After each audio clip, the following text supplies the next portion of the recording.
E começando a revisão do episódio 12 de Boruto. O episódio tem início em mais uma cena do Mitsuki conversando com quem imaginamos que seja Orochimaru através de uma serpente. Aqui temos a confirmação total de que ele não está diretamente relacionado aos incidentes. O Mitsuki até pergunta quem está usando a herança deixada pela raiz, o Gozo Tenno. Certamente ele sabe que a Sumire é o misterioso mascarado, ou no mínimo suspeita. Como eu falei na revisão anterior, aparentemente ele já suspeitava dela desde o episódio 7, mas parece que não sabe quem é a mente por trás das ações dela. O Mitsuki está apenas investigando a situação, ele não está trabalhando com a raiz. Bom, continuando, temos uma cena muito curiosa com o Mitsuki em uma espécie de tanque de incubação, sendo despertado pelo Orochimaru, obviamente. Imagino que todos vocês já leram o one shot do Mitsuki e sabem que ele é um humano sintético criado pelo Orochimaru, isso não é novidade. Porém, essa cena responde uma dúvida sobre em que fase de crescimento o Mitsuki foi criado. Aparentemente ele foi criado com a aparência de uma criança de 10 a 12 anos, o que significa que ele pode ter meses de idade. Apesar de ser um detalhe relativamente simples, ele vai me ajudar muito em certas teorias que estou formulando no momento. Enfim, na academia vemos as crianças fazendo uma prova de obstáculos, onde um ou dois de cada time conseguem chegar ao final antes do tempo limite. Chegando a vez do time do Boruto, que é composto por ele, Denki e Mitsuki, o Denki não consegue passar pelo último obstáculo e é ajudado pelo Boruto, mas mesmo assim ele quase acaba caindo novamente até que é ajudado pelo Mitsuki. Um ato que o próprio Mitsuki não entende, pois em circunstâncias normais ele seria implacável, se focaria no objetivo. Após o final da prova, descobrimos que ninguém passou, pois o objetivo era que todos do time chegassem ao final antes do tempo limite, e o Boruto foi o único que tentou chegar com todo mundo, mas infelizmente não chegou a tempo. E existe um detalhe bem interessante revelado aqui. Ao que parece, não teremos mais aquele sistema de um sensei para cada time. Konohamaru e Moeg afirmam que todos estarão sob o comando deles quando se formarem, e irão observá-los ocasionalmente para formar times. Se eu não estiver errado, e isso aí não for apenas para esse exercício em específico, será uma ideia genial.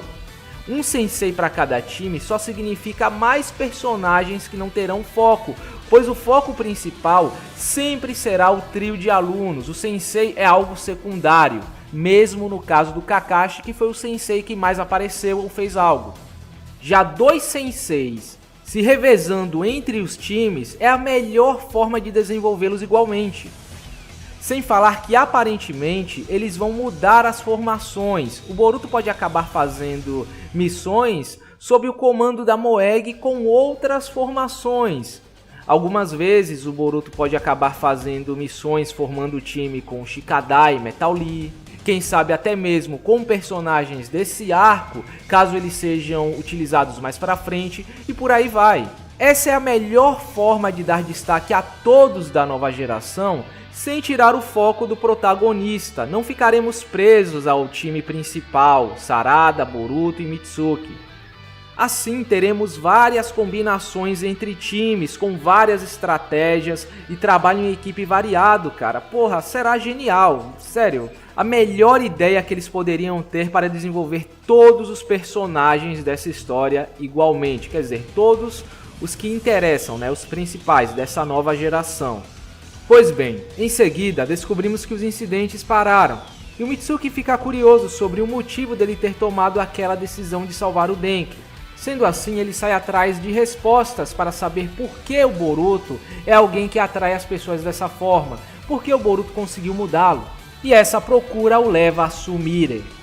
Durante a conversa entre eles, podemos ver alguns detalhes bem interessantes e misteriosos.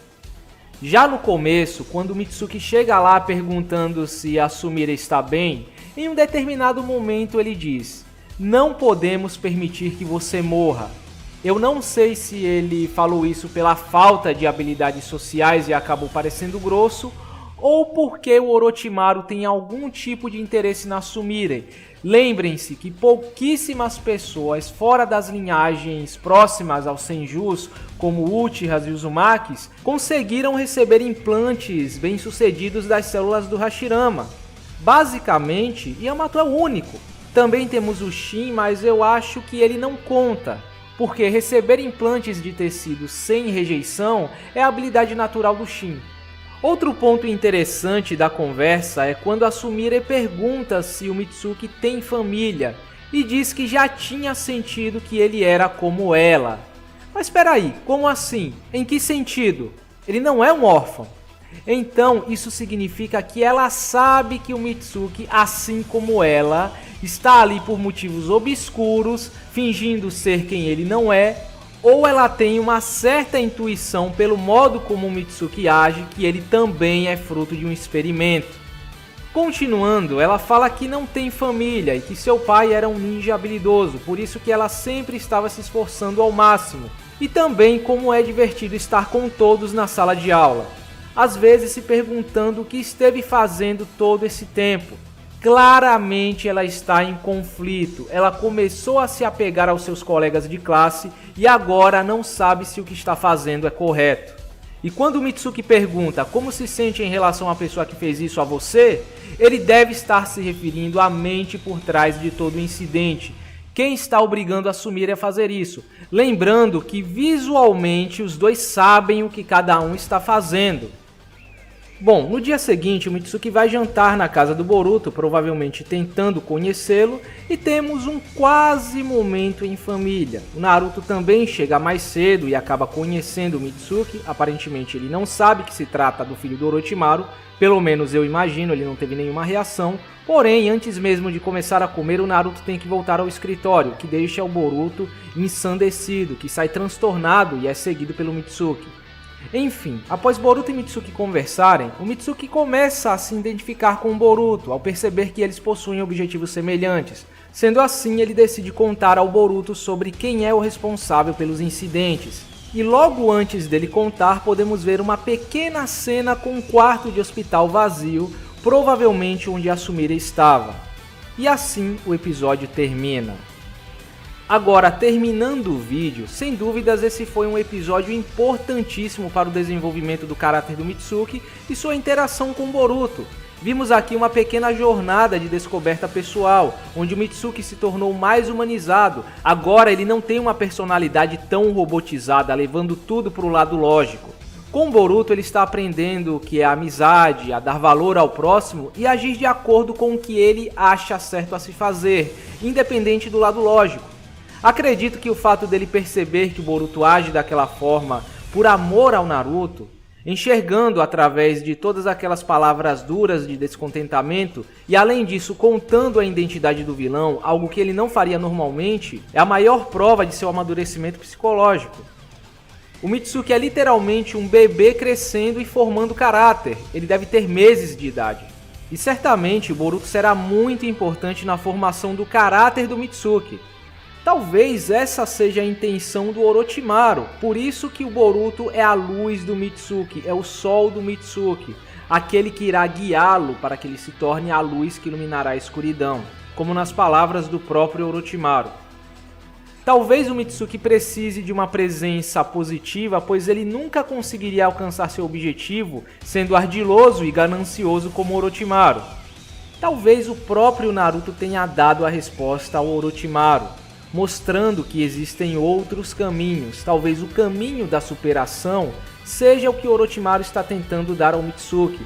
E para isso, o Mitsuki precisa descobrir o que é ter humanidade, ele precisa ter amigos, ele precisa se divertir, ele precisa se preocupar com eles. E cada vez que ele tiver uma perda ou uma alegria, ele vai evoluir com essa experiência.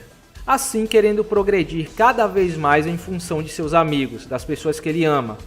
Sendo frio e sem coração como Orochimaru, ele nunca conseguiria fazer isso. Sem falar de algumas informações que podem ter um significado enorme dentro dessa história. Saber em que fase de crescimento o Mitsuki foi criado sustenta ainda mais a possibilidade dele ter o DNA do Toneri, pois significa que o Log foi criado há pelo menos 10 anos atrás se hoje ele tem a aparência de um adulto. Além disso, tivemos a confirmação de algo que eu teorizei no one shot do Mitsuki. O Orochimaru espera que o Mitsuki faça o que ele não conseguiu. E o que o Orochimaru não conseguiu foi descobrir a verdade por trás de todas as coisas. O seu principal objetivo. Ele acreditava que só conseguiria essa verdade se dominasse todos os ninjutsus. Só que para isso ele precisaria ser imortal, já que levaria muito tempo, e do Sharingan para facilitar. Enfim, como eu falei naquela revisão, se o Orochimaru não pode alcançar a verdade, ele vai criar quem possa. E provavelmente a resposta para a verdade está na linhagem dos Otsutskis. Por isso mesmo, Mitsuki teria DNA do Toneri. Pelo menos é o que eu imagino. Outro ponto interessante é que esse episódio nos mostra o momento em que o Boruto passa a admitir seu ódio, entre aspas, ao posto de Hokage, dizendo algumas coisas que já vimos durante o Gaiden e o filme, como o fato dele acreditar que ser o Hokage significa abandonar quem está próximo, preparando todo o cenário que veremos durante o conteúdo do filme. Até então, o Boruto só tinha apenas uma pequena birra, que, como vimos, foi crescendo durante os episódios até chegar nesse nível, o que vemos durante o filme.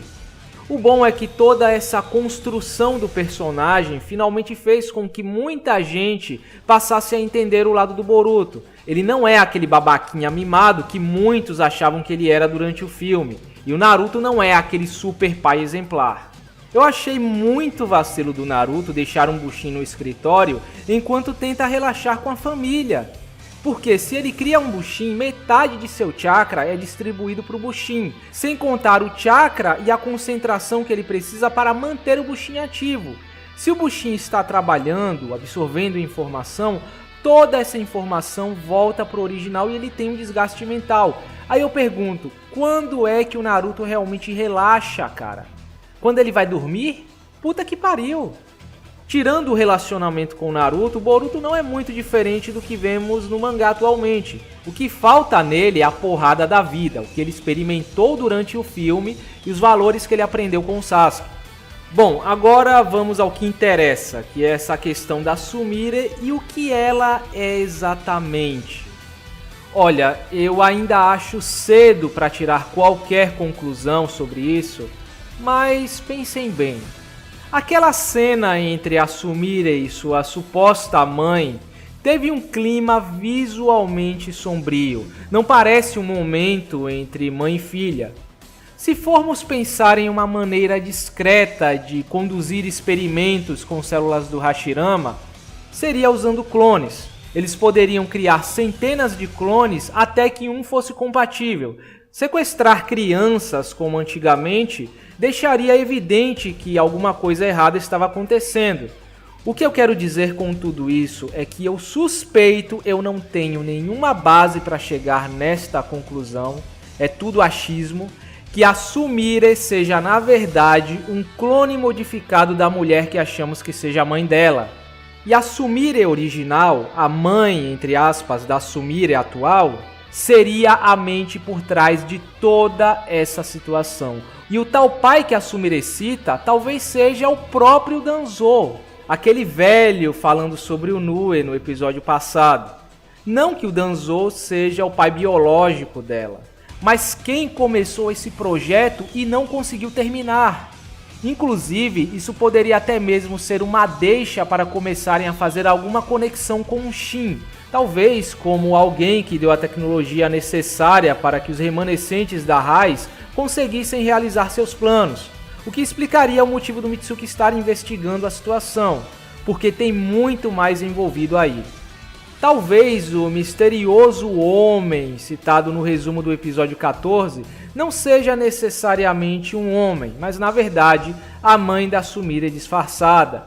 E a única forma que eu vejo do Boruto conseguindo resolver essa situação é usando os sentimentos maternos que possivelmente a Sumire original tem pela Sumire clone para convencê-la de uma forma parecida com o que o Naruto fez com os Zabuza no arco do País das Ondas. Bom, então é isso. Eu espero que vocês tenham gostado da revisão e nos vemos no próximo vídeo.